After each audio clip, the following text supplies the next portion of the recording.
tahasang kasinungalingan at walang basehang mga akusasyon sa akin ni Bryce Hernandez. Hindi ako papayag na makaladkad ang aking pangalan sa mga pahayag na katang-isip at gawa-gawang salaysay. I have participated diligently and consistently in the Senate investigation because, like everyone, I want the truth to come out and weed out corruption in the government.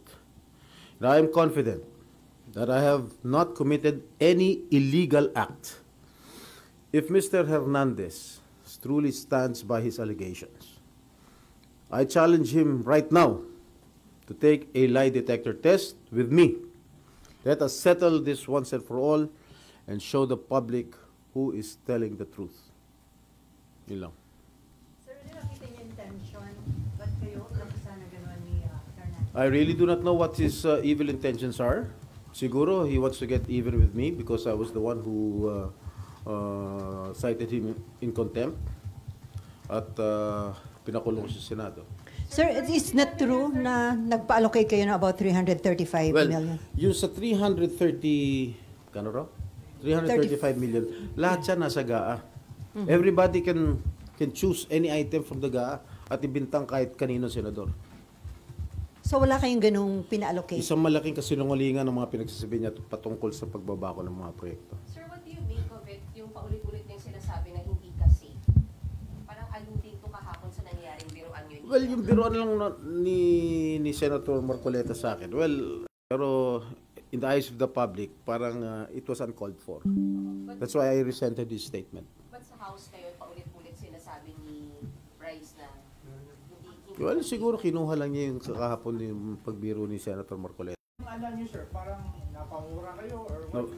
Naggalit talaga ako. Talaga napamura ako. Napakasinungaling nitong taong to. Because first of all, hindi ko siya kilala and I have never met that guy. Just common sense. Will you think I will be actively participating in this investigation na nandun siya, nakilala ko siya, nagbibigay siya ng pera sa akin? That's common sense. I should have abstained from that hearing, from this hearing. Malakas ang loob ko dahil I did not commit any illegal act.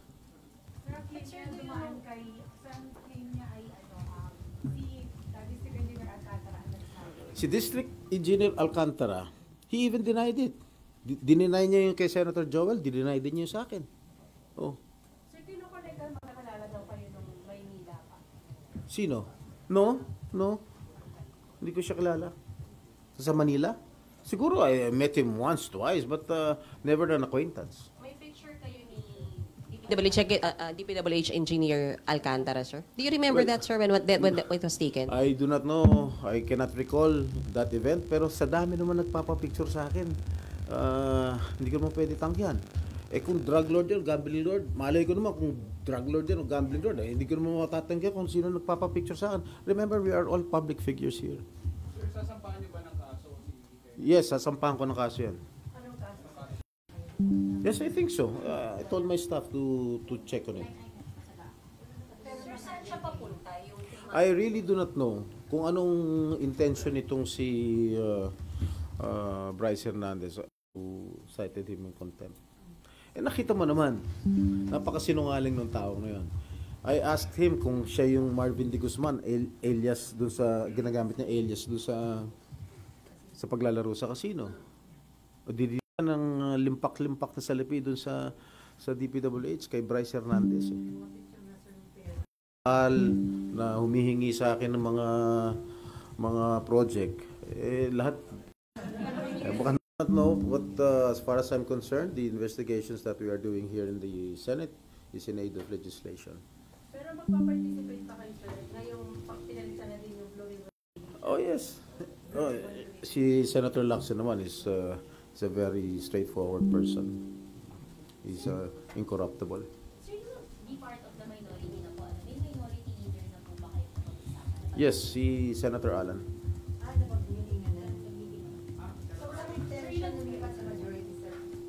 Not si Senator Alan. Yeah. I think si Senator Marcoleta. Ano po yung committee na ina-offer po sa Manila? Oh, wala pang in-offer. Sir, daw, Committee on National Defense, ibibigay na kay Senator. Hindi ko alam. Maybe. That's the, yan ang prerogative na majority. Wala kang hinihingi na committee chairman. Wala ko. Siyempre, I've been with the minority since I entered the Senate in 2004. I was a member of the minority then. Si Senator Nene Pimentel pa ang aming minority floor leader. Siyempre, lahat yung mga leftovers ng majority. Na lumantad din sa hearing. Sen, lumantad din po sa hearing kayo sa House na may convo po si Vice Fernandez with a certain Beng Ramos. Okay. Yung convo po, Okay? That's for sure.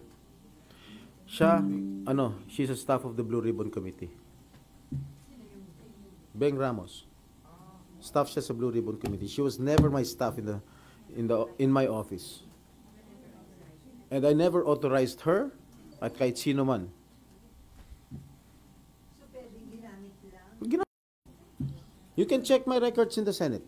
Since 2004, when I first entered the Senate, up to the present, wala akong Beng Ramos na empleyado. She's not close to me. Wait. Oh, I must admit, naging girlfriend siya ng isang staff ko. Tapos. Sir, sino yung BRT Yes. sa Blue Ribbon? Oo. Hindi ko siya tatanungin, pagpapaniwalagan yung final case. Gusto ko nga, i-recommend ako ng tanggalin siya rito eh.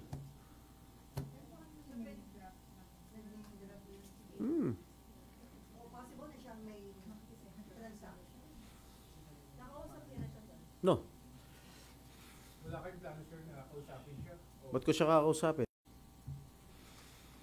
She claims that she's my staff? Did she claim that she was my staff?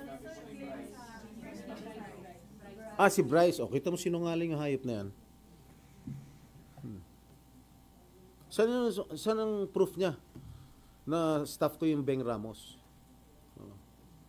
Nuno ng kasinungaling yung hayop na yan. I never met him. Si Henry Alcantara, according to him, he was the deputy engineer sa Manila under division chief, under division head during the time of my dad when he was mayor of Manila. At si Engineer Robert Bernardo, he was the city engineer of the city of Manila at that time. Of course, I'm confident. Napakasinungaling yan. Kita mo. Sa record ng Blue Ribbon Committee, may record si Senator Marcoleta yung mga losses niya sa casino.